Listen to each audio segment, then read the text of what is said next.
What's good, everybody? It's your boy Kirk Ray Smith. Y'all know what it is. Welcome to the I Am with Kirk Ray Smith podcast, vodcast, you name it.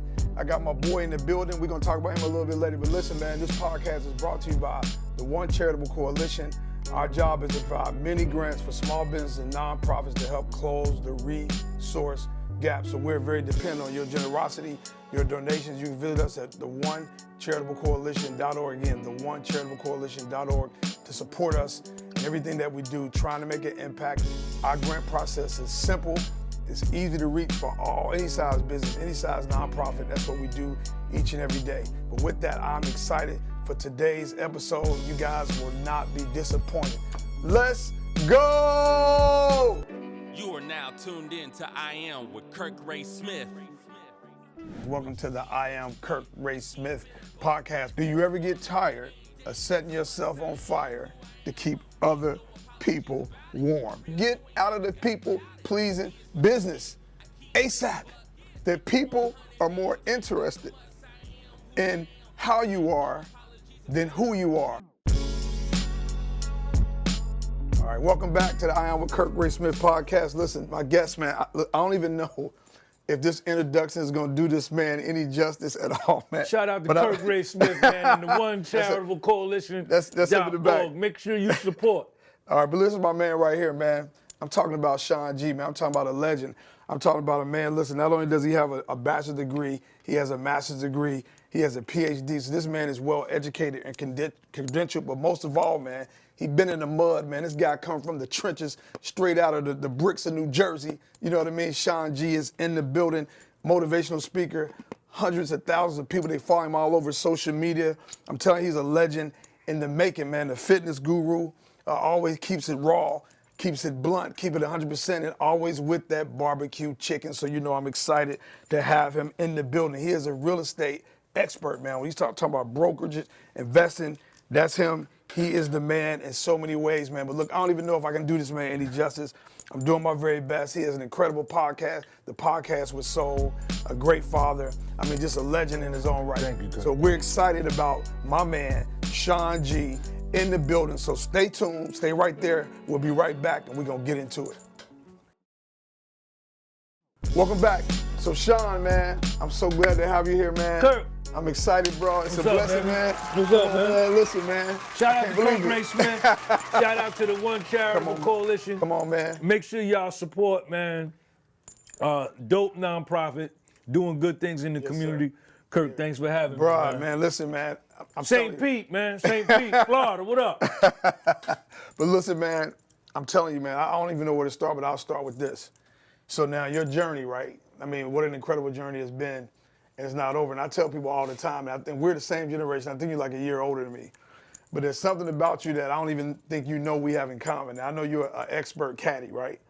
Right? Golf caddy. So yeah. my first job, listen, Wow. first job, I was a caddy, man, when I was 14. I did it for a couple years, man. And I'm telling you, man, I used to make like $35 a day. You know how much money $35 That was a lot a of day money was back then, yeah? for a 14-year-old, man? Right. Now, and they literally paid In the us. 80s. Yeah, and we had a caddy shack. Yeah, we a did real too. caddy shack. Yeah. And man, yeah. and no taxes. Yeah. Right? No pay stubs. They were straight cash. Crazy connections with the Man, members. well, I remember one time, so it was a Jewish golf course, Jewish golf club.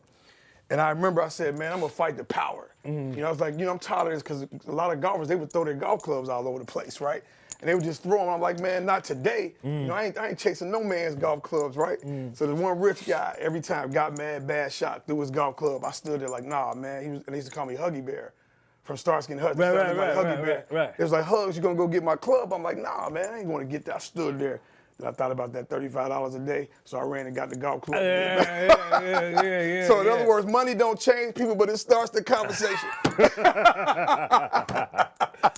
Yeah, man. But yeah, man, so I'm glad you're here, man. So, let's get right to it, man. Let's do it. I know me and you, we talked before about different things, and I understand that it's an interesting time we live in, man.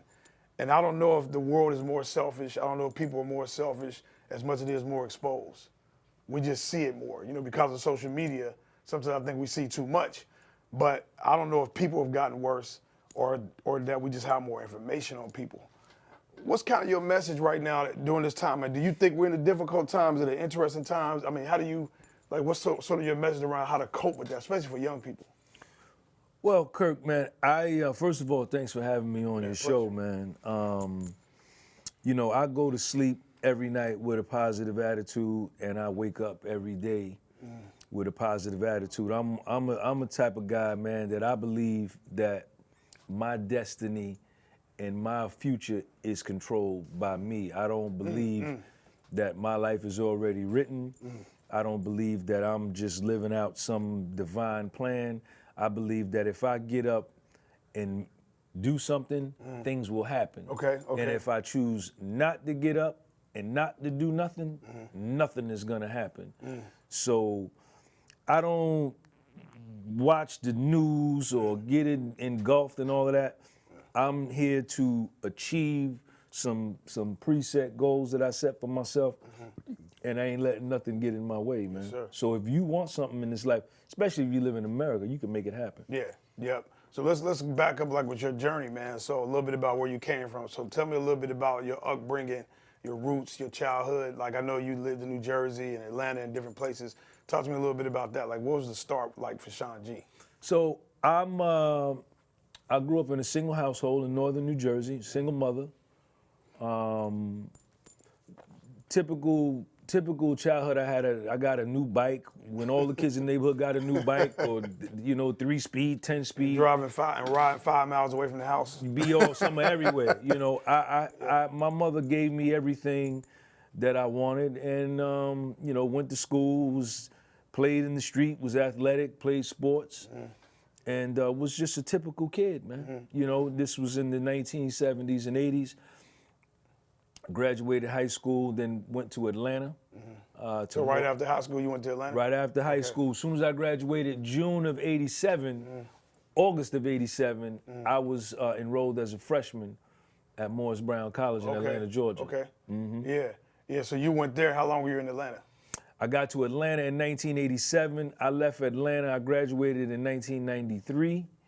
And I stayed maybe about another 6 months to a year, and then I left and came and went back to Jersey. Jersey. So what was it like as far as like your career choice? Like what sort of got you into like, real estate and finance? I know you're a financial analyst and all those things. What was it how early was that? Were you interested in that type of Well, it's crazy, man, because you was talking about caddying. Yeah. And I caddied, it was a private country club too, man, and a lot of the dudes that I used to caddy for were stockbrokers on Wall Street. Okay.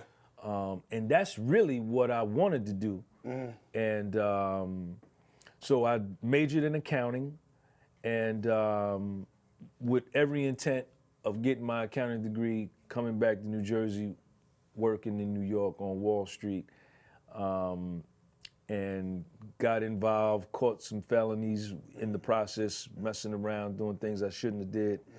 And that kind of knocked me out the box as far as working for a financial. Well, talk to me a little bit about that, man. Like what sort of led to that? Like how did you sort of go left a little bit? Well, because in the late 80s, man,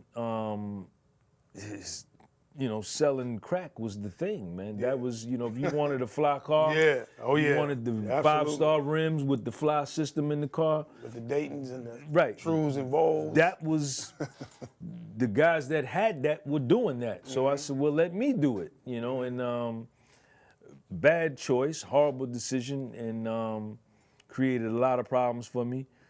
But I didn't let that stop me, because even after I graduated from college, I went back to Jersey, went back to the golf course where I used to caddy as a kid, and one of the members had a recruiting firm where he placed accountants in corporate America. So I said, look, Mr. J, I said, man, I got a felony, man.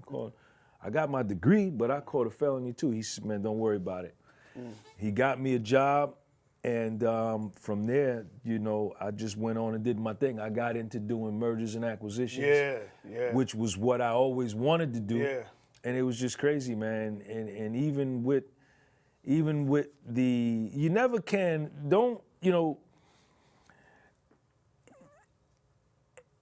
I have a tendency to tell myself that I can't do something before anybody Absolutely. else tells me I can't do it. Facts, though. And Facts. what I've learned is that you can't tell yourself, don't tell yourself no, let somebody else tell you That's no. right. That's right. You tell yourself, That's right. yeah, I could do it. Yeah, I'm gonna do it. That's right. And I ended up doing probably more than what I would have done as a stockbroker. You know, after I caught my felony and got placed in this corporate job, I was doing mergers and acquisitions, man. And yeah. That's wild, man. And I mean, I think too, you know, a lot of times, and for me, I do believe in path crossing and destiny. And I don't believe anything happens for no reason at all.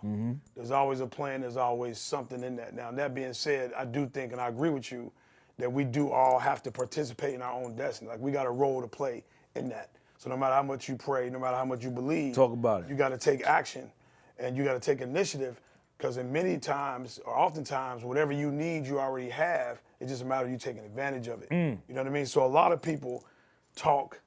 I hear a lot of people talk about what they're going to do. I hear a lot of people talking about all their dreams. It ain't and finna do nothing. It ain't did nothing. It ain't right. And so my thing is, if you're dreaming and you don't take action, it's just a dream, right? And you got people posing as visionaries, but they're dreamers. A visionary and a dreamer is not the same. A dreamer dreams. A visionary takes action. He's working. And so I really look at you as somebody that's very much a visionary. And what I want to do when we come back, I want to like dig into some of the things that you've done in the business world and how do you connect that to what you're doing now. Cool. All Let's do it. All right, we'll be right back.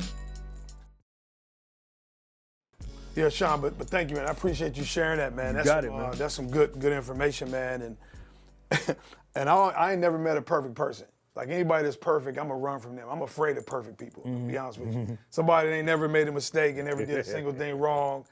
Listen, I run from people like that. They scare me because they hide something. Yeah, they lying. And so, but I do think perfection, the definition of perfection is the pursuit thereof. So you may not be perfect, but as long as you're pursuing it, that makes you perfect. And so you talked about some of the pitfalls and things you got into.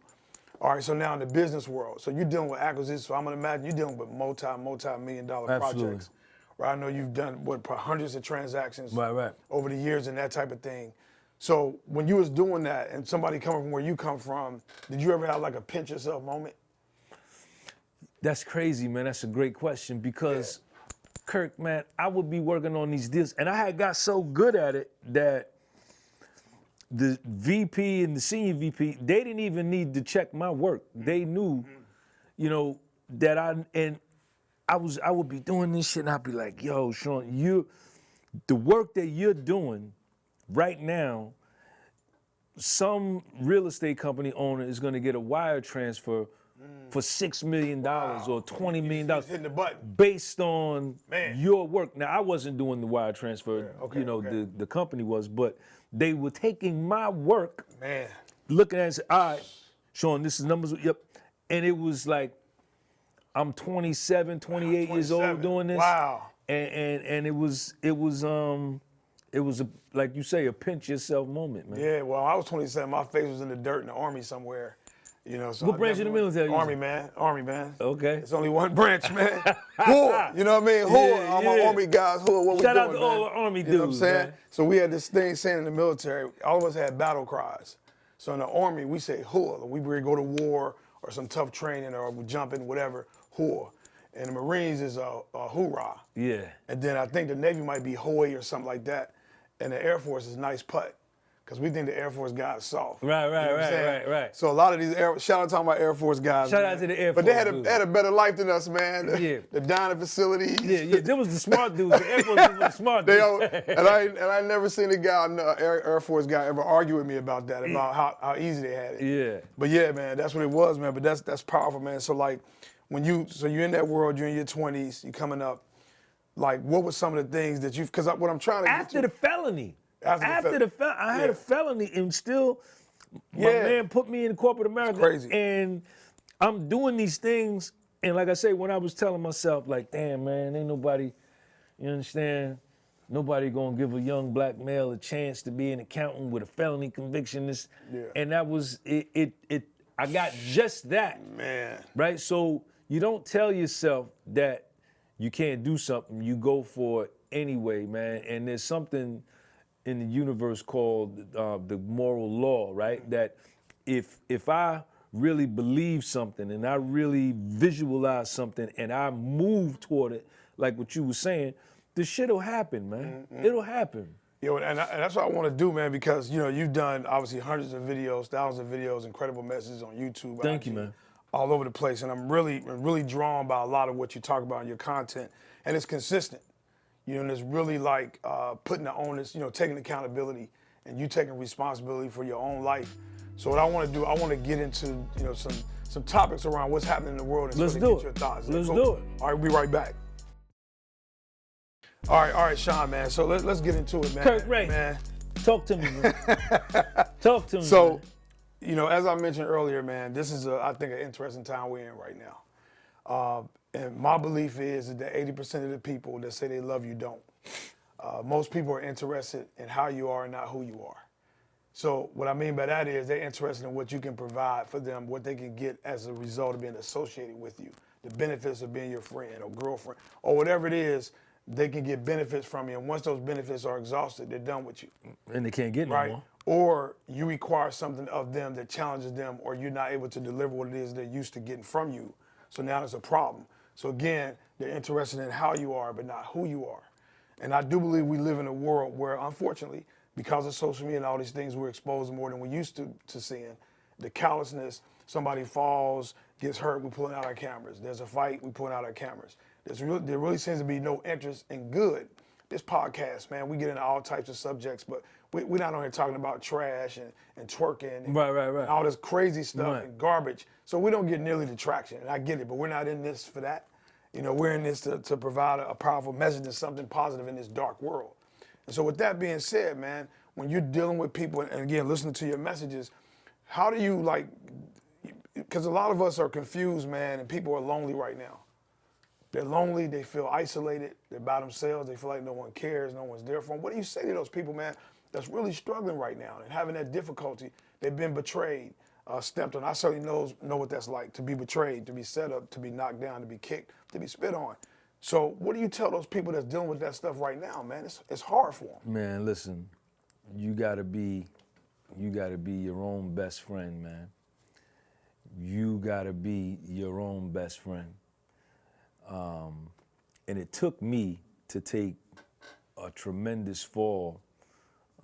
After I left the corporate world, I started my own financial consulting business at the age of 30. And by the time I was 38, I had over $1 million net worth, right?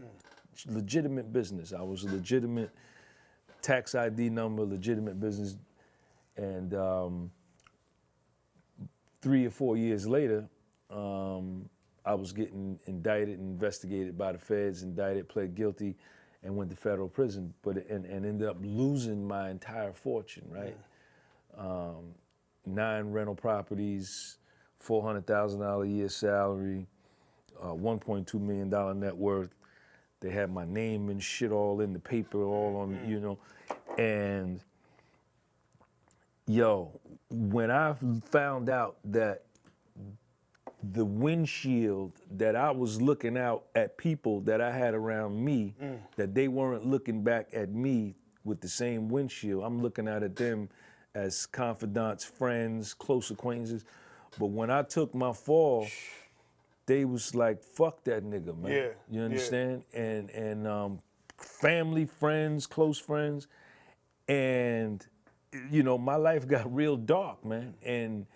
But it was what I needed, because what I found is that I had to turn to me for help. There you go. Right? That there was no help coming, right? You know, and I had to turn to myself for help. And to anybody out there that's struggling with anything, man, go look in the mirror and ask that person, command that person, demand that person to help you, and you will get help. But if you sitting around waiting on a family member or a friend or a wife or a husband, it ain't gonna happen, man. You're gonna be let down. You're gonna be let down. Well, I want everybody to just sort of real quick just listen to this sound for like 3 seconds. That's the sound of everybody knocking at your door when you're in trouble. That's how many people gonna show up when you need help, man. Crickets. That's how it goes, man. And again, most people are interested in how you are, not who you are, and what you represent. And when they can no longer get what it is that you're giving them, man, they're out. And that's a fact. And so I do think it's important. So, you know, one, it's all about being able to recognize and value yourself above all, love yourself above all. You can love yourself and not be selfish, man. Because really the key to loving others, the key to being successful, the key to having sustainable success, right, is loving yourself, learning how to appreciate yourself so you won't compromise who you are or your calling in life for nobody. So when we come back, I want to talk about compromise and what it can cost you when you compromise who you are or whatever your calling is or vision is, and what type of consequences and price you pay when you do that. Let's We'll do be it. right back. So I'm gonna get into that, man, because I want you to give me some real examples of when you, because I've happened to me before, where I lost sight and appreciation for myself and what I was called to do. I'll talk about that a little bit more, and it cost me. And I wanted you to talk about how critical it is to, like you said, just keep your message going about looking in the mirror. Let's do it. I think that's important, man, because a lot of people don't get that. It's easy to say that, bro, but it's hard to do, man. Yeah. It's hard to do, I'm telling you. All right, let me get this back around, because, I get here in this chain thing, which, All right, I'm ready to rock. We ready? All right. So welcome back. So Sean, yeah, man. So you touched on something. You're talking about looking in the mirror, and I want you to expand on that a little bit more. Expound on that about that conversation with yourself in the mirror.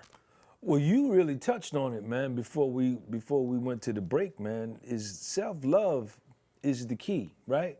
And for somebody like myself that spent a lot of my years, my early years, and even into my adult years in self-hatred and self-rejection, man. And then when that is the foundation of who you are, now I'm seeking approval of others. Man. Now I'm seeking acceptance of others who may be beneath me, right? Morally, intellectually, whatever. But my perception of myself is so low that I'm looking for anybody to give me the love that I can't give myself. And like you said, compromising yourself, man. And that shit cost me, man. Bruh. It really Did you like cost me. lose sight of 100%, because I had people in my arena, in my cipher, that I never should have had. Man. And that's why I was telling you, I was looking out at these people through a different lens than what they were looking back at me. Right. I was the chump. Right. But I had tall dollars. You understand? I had tall dollars, and it blinded me, right? But what was crazy was that when I took my fall, and you're left with yourself, and like what you were saying, it's crickets, them 3 seconds with nobody's call. I had to call AT&T. I said, yo, is my service on? Because my phone stopped ringing. Nobody was calling. Stop ringing, bro. Yep. And it pushed me. What that's like. It pushed me, man. And when I got to prison, I had to confront myself for the first time by myself and look at, yo, Sean, you really don't dig who you are, man. Because if you did, you wouldn't have done that. Yes, sir. You can't like yourself that much, because if you did, you wouldn't have had this person around. When they showed you the red flags. That's critical. You saw it, They right. show you the red flags. Right. You didn't believe the first time. But you overlook it because I'm so in need of friendship. Yeah, man. Oh, And man. once I got to the point to where I looked, and I remember writing, man, getting a notebook and just writing about all this stuff and how it went back to my childhood traumas, man. And, once I got to the point to where I could accept myself and approve of myself on a deep, deep level, then it really didn't matter what anybody thought, right? Because it's about right. me. That's right. And sometimes, Kirk, it has to get on the selfish tip, because, at 56 years old, I can't take no more setbacks and super bad you're on the reverses. clock. You know what I'm Clock. saying? Yeah. The time is running thin. Yeah, In your facts. 20s and 30s, you got time to bounce back. But the later you get, you should. I'm a better life liver than what I used to be. I make way better choices than what I used to be. Well, when you were talking, I was thinking about a parade, and you know how like a parade, you got the waving and the pomp and circumstance, and then when you're doing good, everybody want to be a part of that. They want a piece of that. 100%. And they jumping in with you, and everybody waving, Sean, Kirk Ray, you know what I mean? And you like, yo, you can't even see nothing because you're so excited, feeling good. You got your people, my people, blah, blah, blah, right? Until you get behind a horse. Now, I don't know if y'all know what horses do arbitrarily, without thought or preparation or warning. They're gonna release. They're gonna let it go. They're gonna let that manure out Right. while they walking with every step. And Right. now the shit is flying. Right. Now when the shit start flying, you notice all those people that was with you in the parade, they disappear. 100%. Because they ain't with the shits. 100%. You see what I'm saying? And you by yourself. So Even now, your closest lady, it could come be on, your man. husband, it could be your wife. Man, it don't matter. It could be brother, Bruh. sister, your mother, father. Bruh. Man, when the shit Come on, go man. down, when the deal go down, you're gonna be standing on your own square, and the question becomes, can you stand on that? Can you stand on it? And then you got to maneuver through there. But I'm telling you, man, and I remember, I was on one of my tours and I was giving a speech. I was at a high school, and the whole school, I mean, it was like, I don't know, 400 or 500 students in the auditorium at the time. They were just laughing and making noise. Principal couldn't get them to be quiet. They just kept going. They introduced me. I walked up on the stage and I started laughing. And I was laughing for like 3 minutes. That's a long time to laugh, 3 minutes. Yeah. But I'm laughing profusely. They got quiet. I kept laughing. And then they started getting mad. Like, what you laughing? I said, I'm laughing at y'all. Because the boys, you think you hard, think you tough. Girls think you cute and pretty. Yeah. Let me tell you, one day you're going to wake up. Eventually, either you're going to be under a bridge, in prison, or in the hospital. But eventually you're going to wake up and all you little girls around here think you're all cute.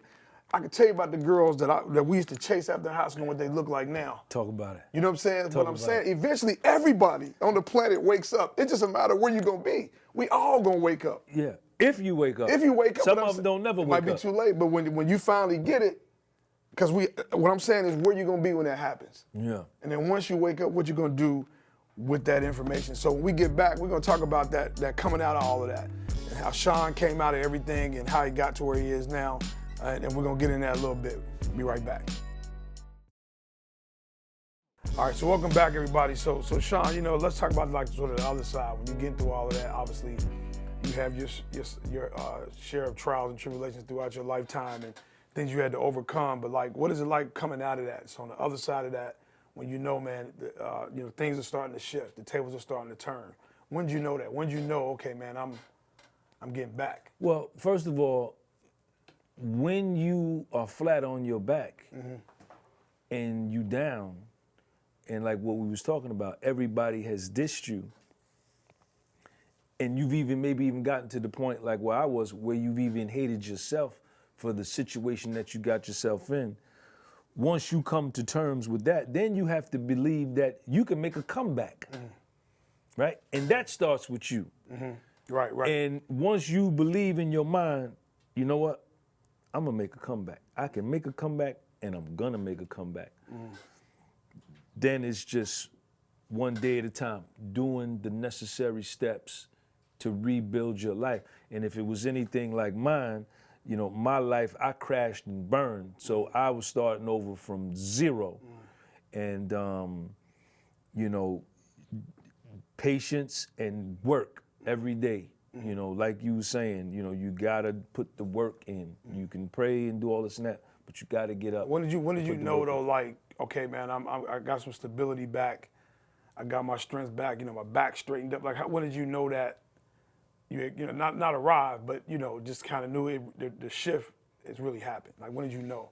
When probably about a year or so after I got out of prison and I started my window cleaning business. And I grew my window cleaning business from nothing to a business that was able to sustain me and my son, right? Because I couldn't get a job with my accounting degree or my master's degree in finance because I had the felony conviction. But once I was able to get on my feet and start my YouTube channel, and I was making money and I was paying my bills consistently every month, then I said, okay, now I could do this. I could do it. And you found your lane, because I think the journey, man, is interesting. But I think obviously it's not over for any of us, God willing. But the journey sometimes it ebbs and it flows, right? It's interesting on that journey and that path. And I think it's almost like, man, that it's hard to make an impact and bring about change in the world until you go through something, right? And all of us got our own trial and tribulations. So they're all unique. I'm not saying nobody's more great or somebody's challenge is more significant than anybody else's, but you got to go through things to be things.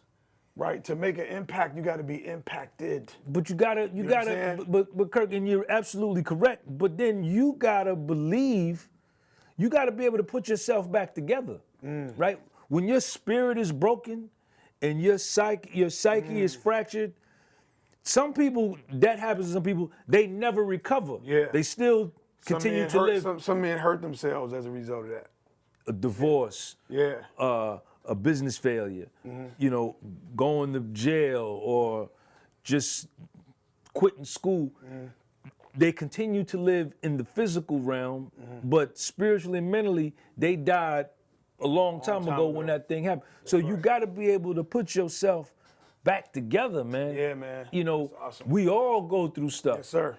right? But it's sir. only a certain few that got the resolve and the resilience to say, yo, I'm going to take this and this is going to be my springboard back to something bigger than what I was on the first go round. And I know for me, you know, when I had, and again, I don't know how many things, we could be here all day talking Yeah, about stuff you told we've me. been through.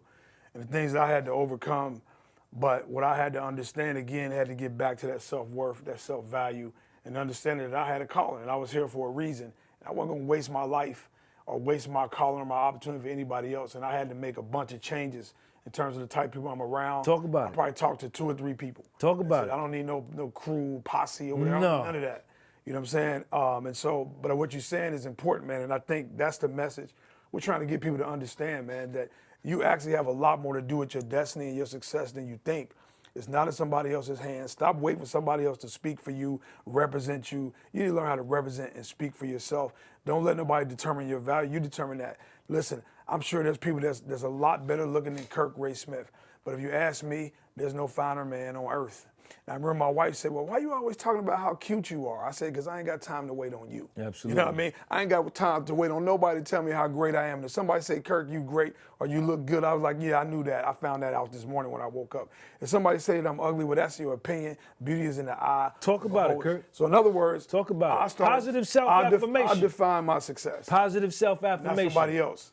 Positive self-affirmation. The conversation you have with yourself while you brushing your teeth in the mirror is a super important conversation. Yes, sir. Man. Every day. You know, choose you every day. I'm with me more than I'm with anybody else in the world. No escape from you. So I might as well have a good conversation rather than telling myself, oh, nigga, you ain't shit. That ain't gonna work. You made a mistake 6 years ago. Oh, you could have did that 3 weeks. Nah. What we're gonna do today, and we're gonna get it done. You gotta have that positive conversation. I want the world, man, to understand what Sean is talking about. I want y'all to hear more from him. And when we come back, we'll give him the opportunity to talk about what he's doing, what he's up to, how to connect, how to follow. You know, listen, this is a powerful man, and you'll be blessed to have him in your presence for sure, man. So when we get right back, Sean, we'll give you a chance, man, to talk a little bit about what you got going and how we can get involved and stay connected to your message, man, because your message, it evolves, man. It gets more and more powerful. I don't know if you know that. Let's right do back. it. Yeah, so listen, guys, it's been a blessing, I know, to be here with you guys today. Sean, man, listen, I am so grateful. Thank you for coming having out, me, man, all the way from New Jersey to come to the studio with your boy Kirk Ray Smith to get it in. We talked about doing it virtually. Sean said, nah, man, I got to be in there personally. I got to see you, Kirk. More authentic. You know what I'm saying? The authenticity. And so I'm glad you came, man. So tell us a little bit about what's going on with you, man. Where you located, social media, your platforms. How do we follow? How do we get involved? You can follow Sean G on the podcast with Soul on YouTube, Spotify, Instagram, and TikTok. Facebook is my government name, Sean Gunby. I upload every day, continually, all day. A lot of calisthenic stuff, fitness. Yeah, man. With his shirt off. With the shirt off, because my skin, my shirt. With his shirt off, man. Shirt off. You got to be able to peel. I'm gonna match you one day, man. I gotta work on that gut a little bit. Cut on the sugar, cut on the sugar. Yeah. So I do a lot of calisthenic stuff, man. Fit over 50. I'm 56 years old. I work out every day, and a lot of my content is what me and Kirk just spoke about, man. Is the conversation you have with yourself. And Kirk, you said it, man. You were one of the. I thought I was the only one, but you let me know that I'm not. You have to tell yourself. You have to pat yourself on the back and tell yourself you worthy, man. Yes, sir. And I do a lot of that on my channel, man. Yeah, man. Yeah, and bless me, trust me. I watch your videos, man, and I got to get. I've been in New York several times, man, but I got to get up there on one of your tours. He does tours. That's right. In New York too, That's man. right. So That's right. He'll hit this man up, man. He'll take you all over every borough and everything, man. That's and right. I love Harlem actually. That's my favorite part of New York. Yeah. Just feels so us. Yeah. You know what I mean? Yeah. But would love to get up there. But I got a gift for you, man. So I got you a couple of T-shirts. My man. We call that One Chicken. I don't know if you're a Giants fan, but I figure New Jersey. Yeah. So I got the blue and white gear, you know what I mean? One is a good number, You know y'all. what I'm saying? One is a good number, One is a man. good number, It's y'all. the easiest number to do math with. Everything times one equals itself. You know what I mean? Listen, man, the One Charitable Coalition.org, man. Yeah, Y'all man. gotta support. I got you that black and red. That's my favorite it. two colors. That's it. You know Thank what you, I'm man. saying? I appreciate you, Yeah, man. I tried to get you I started to get you a small. Because I was like, man, he like tight clothes, you know what I'm saying? Yeah. Nah, I got you, All right, that's cool. That's cool. I'll take it. I'll take help it. us appreciate that. But man, take grateful, man. God bless you, man. Really appreciate Kirk, you, thanks man. for having me, man. It's a blessing Thank having you, you here, bro. man. For real. I'm glad you had me, man. So we're going to be right back, man. We're going to close things out. So again, Sean, thank you, man. You're welcome. So what a great show today, man. I'm really excited about Sean, and I know you guys are going to enjoy it. Of course, wherever you get podcasts from an audio standpoint, whether it's Apple, Spotify, Google Podcasts, we're there. We're on YouTube, obviously RHS TV, making it happen. The best program on RHS TV, by the way. But really, we appreciate everybody joining us. And let me just share, real quick, the biggest enemy, your greatest opposition that you'll ever face is you. You're your biggest problem, man. We overthink often because of some of the things we may have been through, so having some anxieties. We don't believe in ourselves the way that we should, and too often we wait on other people to affirm us or to confirm us. But the reality is, man, that you're much greater than you realize, and everything you need is inside of you. You just got to tap into that.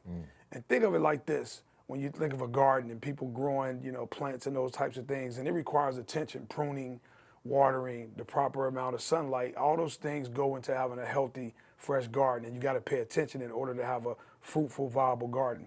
If you don't pay attention, the weeds are going to grow. Weeds don't need attention. Weeds just need you to ignore the good parts of who you are, because we all have a good and a bad side. If you ignore the good parts of who you are, the bad parts will take over and dominate your life. And so pay more attention to who you are and the good that's inside of you, and be good and be successful. And listen, a lot of times, and again, me and Sean are pretty close in age. I'll be 55 soon. But the thing is that, when women are pregnant and everybody's excited about the baby, oh, we can't wait. Congratulations. Is it a boy or a girl? What you gonna name him? What you gonna name her? And they got reveal parties and all this kind of stuff. And you can't wait for the new born to get, and everybody's surrounded and at the hospital.